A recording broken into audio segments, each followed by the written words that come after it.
All right, we should be live now. What's up, ladies and gentlemen? Ryan here. Haven't been solo for you guys in a while. Matt and I did members only, so that should be up for all the customers. But we're going to roll with a little bit more of a traditional video today. It's awesome. I actually got a couple hours to really dive in and talk about this. So excited to look over this MLB DFS slate with a little bit more detail than some of the days have been allowed for me to look at this stuff lately. So this is super exciting.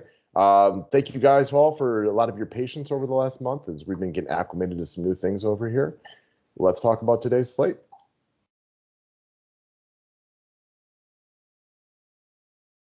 All right. If you can click that thumbs up button, always appreciate it, guys. And of course, the link to the website is below. Weekly and monthly memberships available.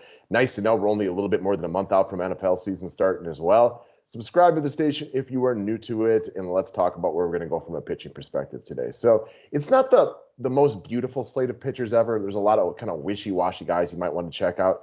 I want to talk over Yu Darvish. Now, it's not. This is for me is not a situation that I love Yu Darvish. He's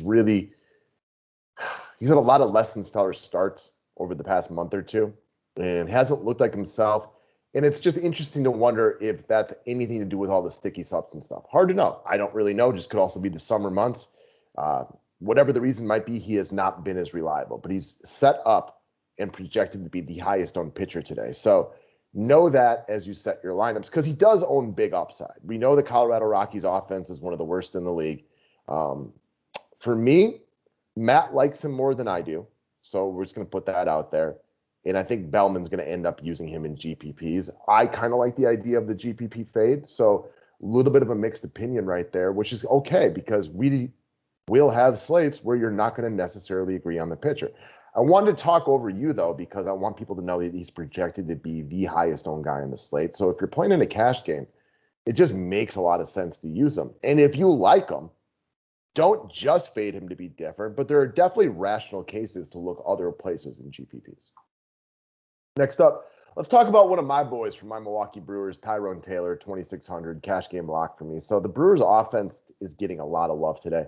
So when you're setting your cash lineups, look at a bunch of their cheaper guys. Even their more expensive bats are definitely going to be in play in this one. However, I'm not using the Brewers in GPPs today. So this is a cash lock for me because Taylor's been balling lately and he's really, really cheap. But I respect his counterpart today. So again, as much as I like how the Brewers are playing, this is not where I will specifically be going in GPPs. And Matt agrees on this one.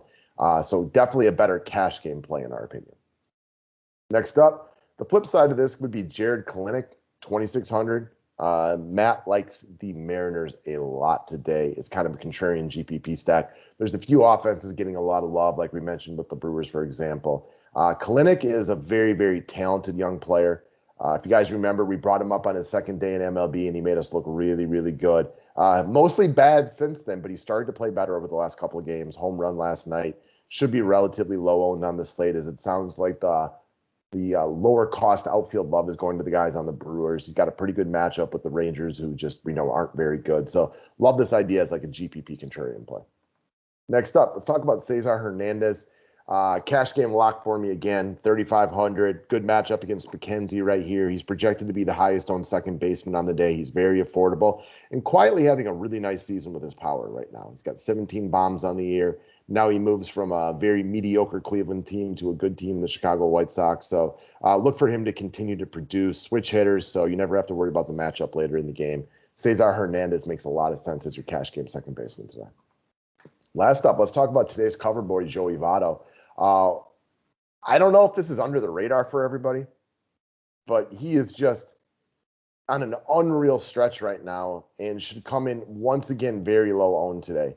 I don't know if there's ever been a play where you just like look at the game log, look at the game log, look at the game log. This guy now is the hottest hitter in baseball. This is a guy I personally kind of thought was washed and we would never see this from again, but he is hitting home runs at an alarming rate right now.